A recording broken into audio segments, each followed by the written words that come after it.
एक मसला है आज़ादी इज़हार राय या आज़ादी इज़हार सहाफ़त। अब पाकिस्तान का जो आज़ाद मीडिया है बचपन से नौजवानी में कदम रख चुका है और ये वो उम्र है जब गफलत उरूज पर होती है और कोई भी सही बात, बिल्कुल जी गफलत उरूज पे होती है और कोई भी जो हद है पाबंदी वो लगती है ना, कोई भी हद आप पे लगाई जाए आप कहेंगे ये तो मुझे पाबंदियां लग रही हैं। बिल्कुल कोई भी हद आपको पाबंदी लगती है। अब इस उम्र में कोई अच्छा या बुरा करे तो उसका जिम्मेदार वालिदैन को ठहराया जाता है।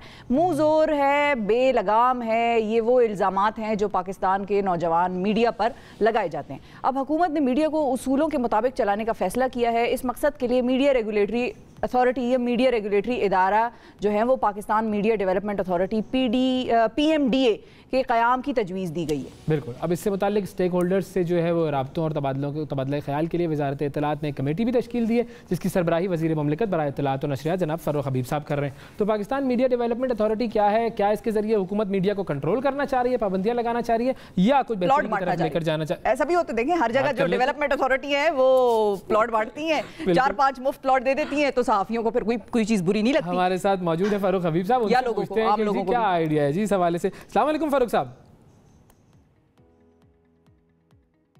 जी वालेकुम सलाम। फ़ारूक साहब, ये जो मीडिया डेवलपमेंट रेगुलेटरी अथॉरिटी है इसका डेवलपमेंट और प्लॉटों की तकसीम से भी कोई ताल्लुक है या ये ख़ास तौर पर मखसूस तौर पर सिर्फ आज़ादी इज़हार राय और किस तरह से बोली जानी चाहिए कोई बात और किस तरह से कहना है, क्या कहना है, सिर्फ वहीं तक महदूद है? नहीं देखें, पहले तो इसका कंसेप्ट जो है वो क्लियर कर लेना। बहुत सारी कन्फ्यूजन जो है वो फैलाई गई इस हवाले से, क्योंकि हमारे मुल्क के अंदर जो है वो बहुत सारे लोग जो हैं वो सिर्फ हेयर से के ऊपर चलते हैं, चीज़ों को पढ़ते नहीं हैं, स्टडी नहीं करते और सोचते नहीं हैं कि कहाँ कहाँ हमें रिफॉर्म्स की ज़रूरत है, कहाँ कहाँ हमें नए कानून लाने की ज़रूरत है और कहाँ जो एग्जिस्टिंग कवानीन हैं उनको बेहतर करने की ज़रूरत है। पहला मामला तो ये है जो चैलेंज हमारे सामने मौजूद है कि इस वक्त जो है वो मीडिया के हवाले से डिफरेंट फोरम्स डिफरेंट जगहों के ऊपर काम कर रहे हैं। मिसाल के तौर पे पैमरा इलेक्ट्रॉनिक मीडिया को रेगुलेट कर रहा है, प्रेस काउंसिल ऑफ पाकिस्तान जो है वो प्रिंट मीडिया के हवाले से शिकायत सुनता है, फिल्म सेंसर बोर्ड है, PTA है जो हमारा 3G 4G और ये बाकी जो इंटरनेट के हवाले से चीज़ों को जो हमारी दीगर जो फोरम्स हैं, डिजिटल मीडिया के फोरम्स हैं, उनको रेगुलेट करता है। इसी तरीके से जो है वो एक प्रेस रजिस्ट्रार ऑफिस है जिसमें अखबारात की रजिस्ट्रेशन होती है। इसी तरीके से एक ABC सर्टिफिकेशन का इदारा है। इसी तरीके से एक एम्प्लॉयज़ को जो है एम्प्लॉयज़ का ट्राइब्यूनल है जो अखबारात से मुंसलिक हमारे सहाफ़ी हैं, उनसे मुंसलिक लोग हैं, वो वहाँ पर जाकर अपनी शिकायत, अपनी सैलरीज़ के हवाले से अपनी अपीलें वहाँ दायर करते हैं।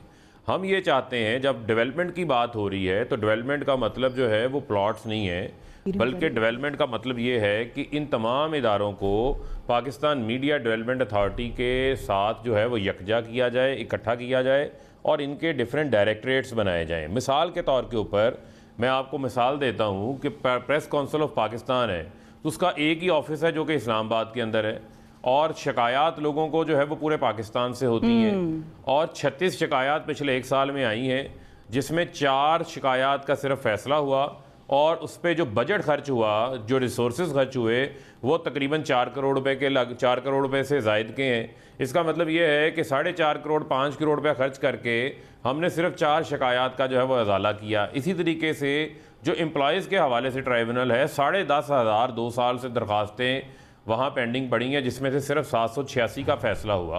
तो हमारे सामने डिफरेंट चैलेंजेस हैं और हमने एक इसका कॉन्सेप्ट पेपर बनाकर वो शेयर किया है स्टेक होल्डर्स के साथ, मीडिया के साथ कि इस पे आप अपनी जो है वो राय दें, इन चीज़ों को कैसे लेके चलें। मिसाल के तौर के ऊपर हमारे पास बहुत सारे छोटे चैनल्स के लोग आते हैं, मुलाजमीन आते हैं, साफ़ी आते हैं, वो आके कहते हैं जी कि हमें तनख्वाहें नहीं दी जा रही, आप ऐसा करें इनके इश्तिहारात के जो पैसे हैं वो हमें अदा कर दें।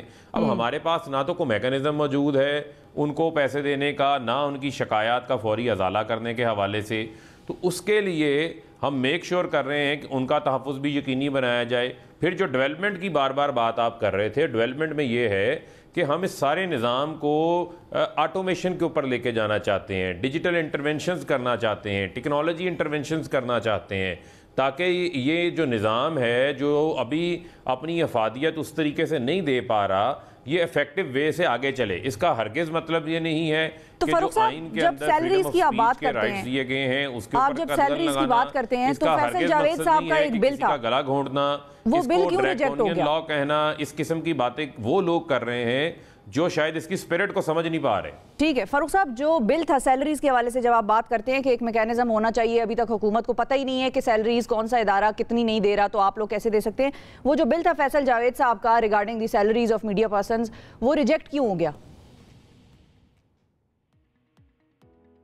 देखें, वो तो फिर आपकी अब मामला ये है कि वो तो डिफरेंट जगहों पर हर जगह पे कोशिश हुई और उसके अंदर भी जो है वो कोई रोल होगा वहाँ पर जो है वो अपोजिशन का, वो भी चीज़ें सामने आ जाएंगी।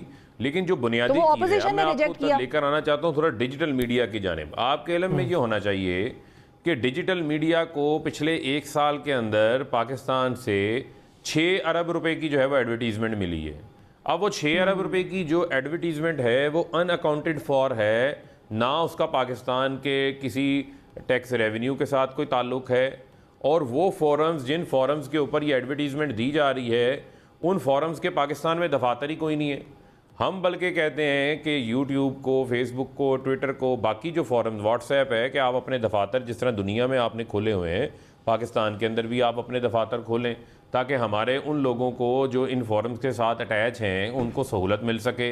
इसी तरीके से जो डिजिटल एडवर्टीज़मेंट है, अब गवर्नमेंट की इलेक्ट्रॉनिक एडवर्टीज़मेंट के हवाले से, पेपर एडवर्टीज़मेंट के हवाले से, अखबारात के हवाले से तमाम मैकेनिज़्म मौजूद है, लेकिन डिजिटल एडवर्टीज़मेंट के हवाले से ये भी एक डोमेन है जिस पर आप काम करना चाह रहे हैं। सही है। तो डिजिटल फोरम्स वो एक्सपेंड कर रहे हैं, उनकी व्यूअरशिप बढ़ रही है, वो इमर्ज कर चुके हैं, वहाँ पर गवर्नमेंट ने भी एडवर्टीज़मेंट उनको देनी है, तो किसी न किसी सूरत के ऊपर कोई ना कोई तो उसको देखेगा कि ये डिजिटल मीडिया की जो रीच है वो कहाँ है, कितनी है। अब जहां पर हमारे पास इंटरनल हमारा एक डैम्प का डिपार्टमेंट है गवर्नमेंट का जो मॉनिटर करता है कि कौन सा इश्तिहार कितने मिनट चला है, नहीं चला, इसी तरीके से PID जो है वो देखता है उनके तमाम मामलात को। इसी तरीके से पाकिस्तान के अंदर मुख्तलिफ चैनल्स की रेटिंग एजेंसीज मौजूद हैं।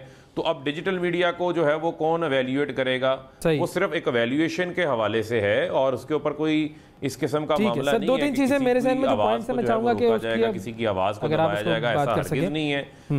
हम तमाम इदारों को रिफॉर्म्स लाना चाहते हैं। अगर आपने अखबार की रजिस्ट्रेशन करानी है तो बजाय आप जो है इधर उधर दफातरों के चक्कर लगा के खबर होते रहें, आप ऑनलाइन बैठें, आप अपने कवायद डालें, आप अपने सर्टिफिकेशन ऑनलाइन बैठ के जो है वो हासिल करें, वेरिफिकेशन करवाएं ऑनलाइन। अब तो दुनिया में सिस्टम्स आसान हो चुके हैं। अब आप अपनी FBR में रिटर्न ऑनलाइन फाइल कर देते हैं, आप अपना रिफंड ऑनलाइन फाइल कर देते हैं, आप जो है वो ई-कॉमर्स का ज़माना है, आप जो है घर बैठे शॉपिंग कर लेते हैं।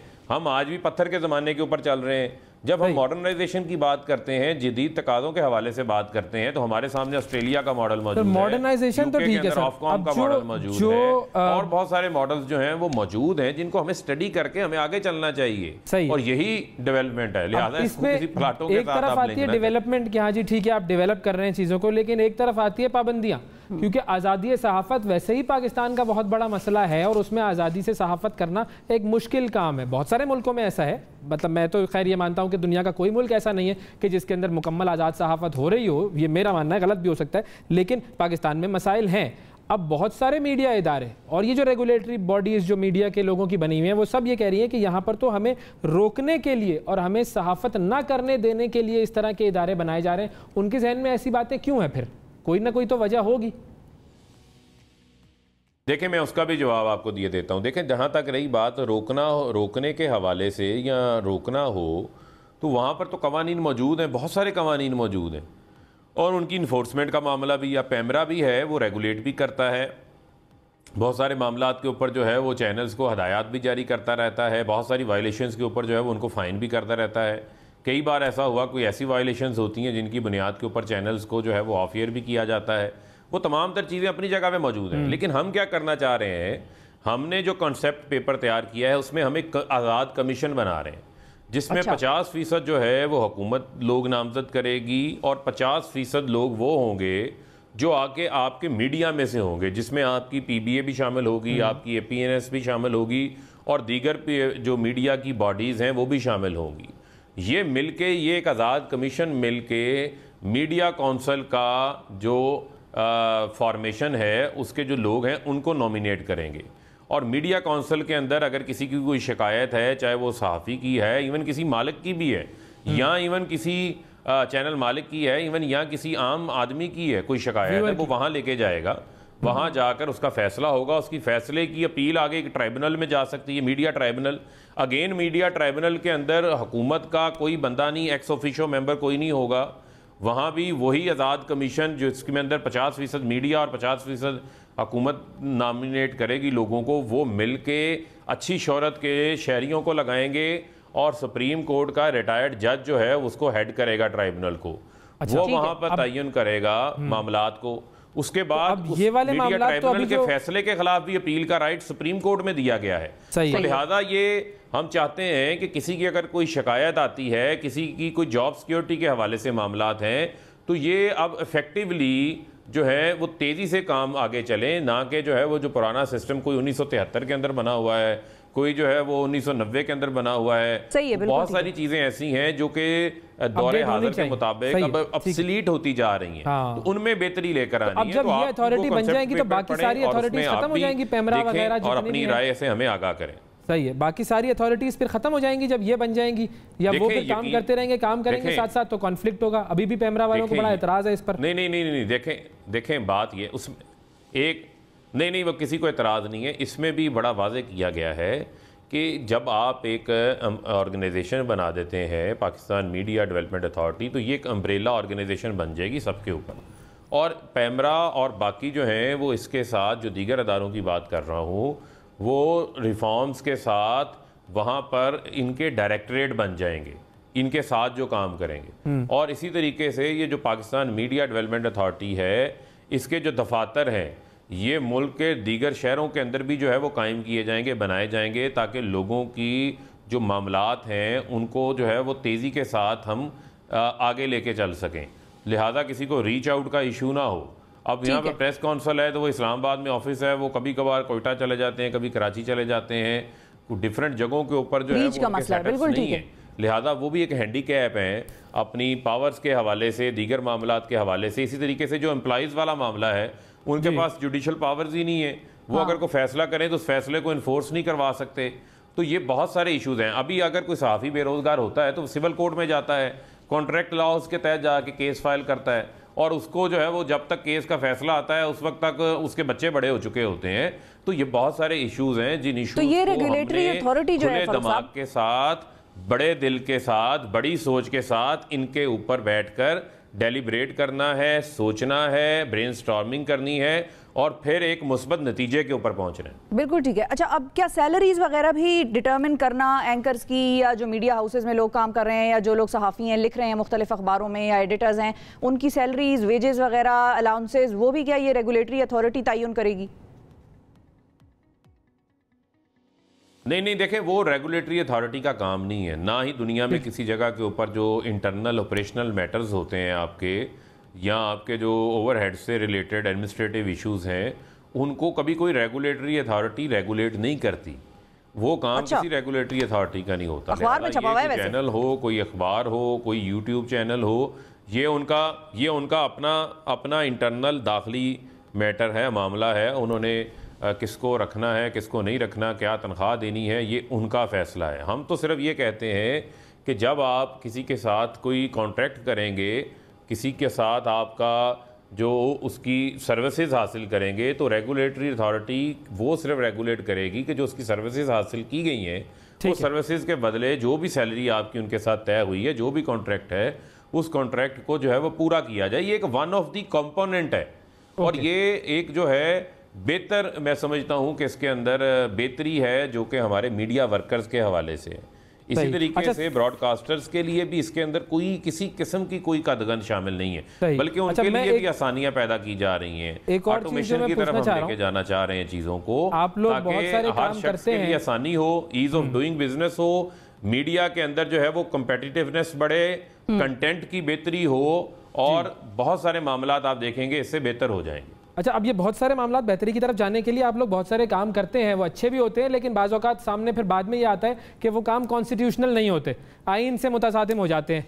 तो फिर उस पर एतराज़ हो जाता है, फिर आप लोगों को बैक फुट पर जाना पड़ता है, जिसको वो हमारे यहाँ पे आम अल्फाज में कहा जाता है ना, फिर यू टर्न लेना पड़ता है। तो मसलन चेयरमैन लगा देना पीटीवी का या कुछ भी मुख्तलिफ इस तरह के मामला हैं, वो फिर आप लोगों के कोर्ट में चले जाते हैं मामला। तो ये जो रेगुलेटरी अथॉरिटी है, ये कवानीन और आइन वगैरह सारी चीज़ें चेक कर ली हैं आप लोगों ने कि कहीं फिर से बैकफायर तो नहीं हो जाएगी? क्योंकि अपोजिशन तो ये कह रही है कि ये आइनी चीज़ ही नहीं है जो आप कर रहे हैं। मरियम औरंगजेब साहबा ने तो बयान भी यही दिया है।